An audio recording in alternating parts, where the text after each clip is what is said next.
I hope you'll find this book on your own shelf or in your local library or bookstore and follow along. This is the story about Ping by Marjorie Flack and Kurt Weiss.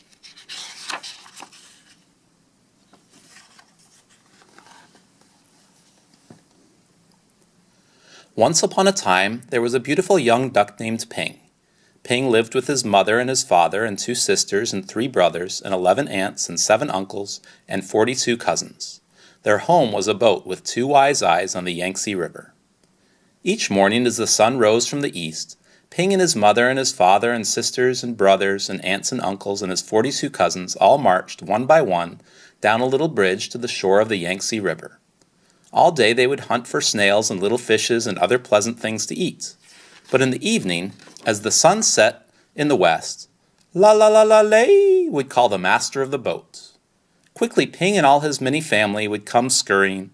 Quickly they would march one by one up over the little bridge and onto the wise-eyed boat which was their home on the Yangtze River. Ping was always careful, very, very careful not to be last, because the last duck to cross over the bridge always got a spank on the back. But one afternoon, as the shadows grew long, Ping did not hear the call because at that moment, Ping was wrong side up trying to catch a little fish. By the time Ping was right side up, his mother and his father and his aunts were already marching one by one up over the bridge. By the time Ping neared the shore, his uncles and his cousins were marching over, and by the time Ping reached the shore, the last of his 42 cousins had crossed the bridge. Ping knew he would be the very last duck if he crossed the bridge. Ping did not want to be spanked. So he hid. Ping hid behind the grasses, and as the dark came and the pale moon shone in the sky, Ping watched the wise-eyed boat slowly sail away down the Yangtze River. All night long Ping slept near the grasses on the bank of the river with his head tucked under his wing. And when the sun rose up from the east, Ping found he was all alone on the Yangtze River. There was no father or mother, no sisters or brothers, no aunts or uncles, and no 42 cousins to go fishing with Ping. So Ping started out to find them, swimming down the yellow waters of the Yangtze River. As the sun rose higher in the sky, boats came. Big boats and little boats, fishing boats and beggars' boats, houseboats and raft boats. And all these boats had eyes to see with, but nowhere could Ping see the wise-eyed boat which was his home. Then came a boat full of strange dark fishing birds. Ping saw them diving for fish for their master. As each bird brought a fish to his master, he would give it a little piece of fish for pay. Closer and closer swooped the fishing birds near Ping. Now Ping could see shining rings around their necks, rings of metal made so tight the birds could never swallow the big fish they were catching. Swoop, splash, splash, the ringed birds were dashing here and there all about Ping, so down he ducked and swam under the yellow water of the Yangtze River. When Ping came up to the top of the water far away from the fishing birds, he found little crumbs floating, tender little rice cake crumbs which made a path to a houseboat. As Ping ate these crumbs, he came nearer and nearer to the houseboat. Then, splash! There in the water was a little boy with a barrel on his back which was tied to a rope from the boat, just as all boat boys on the Yangtze River are tied to their boats. In the boy's hand was a rice cake. "Oh, oh, ooh!" cried the little boy, and up dashed Ping and snatched at the rice cake. Quickly the boy grabbed Ping and held him tight. "Whack, whack, whack, whack," cried Ping. "Oh, oh, ooh," yelled the little boy.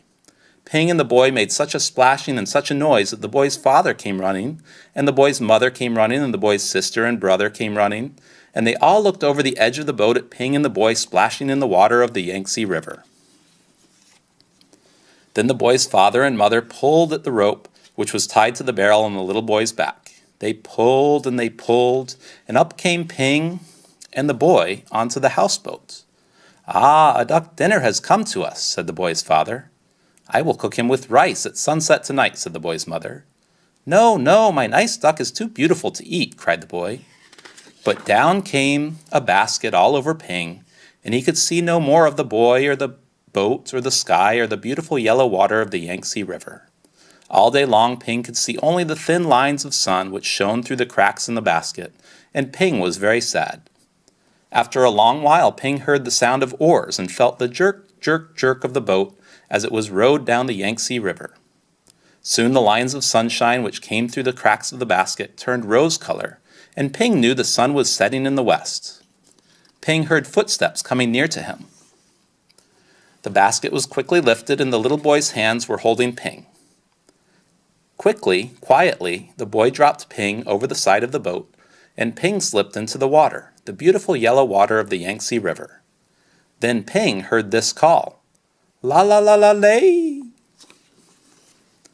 Ping looked, and there near the bank of the river was the wise-eyed boat which was Ping's home, and Ping saw his mother and his father and his aunts all marching one by one up over the little bridge. Swiftly Ping turned and swam, paddling toward the shore. Now Ping could see his uncles marching one by one. Paddle, paddle, Ping hurried toward the shore. Ping saw his cousins marching one by one. Paddle, paddle, Ping neared the shore, but as Ping reached the shore, the last of Ping's 42 cousins marched over the bridge, and Ping knew that he was late again. But up marched Ping up over the little bridge, and spank came the spank on Ping's back. Quack! Then at last Ping was back with his mother and his father and 2 sisters and 3 brothers and 11 aunts and 7 uncles and 42 cousins, home again on the wise-eyed boat on the Yangtze River. The end.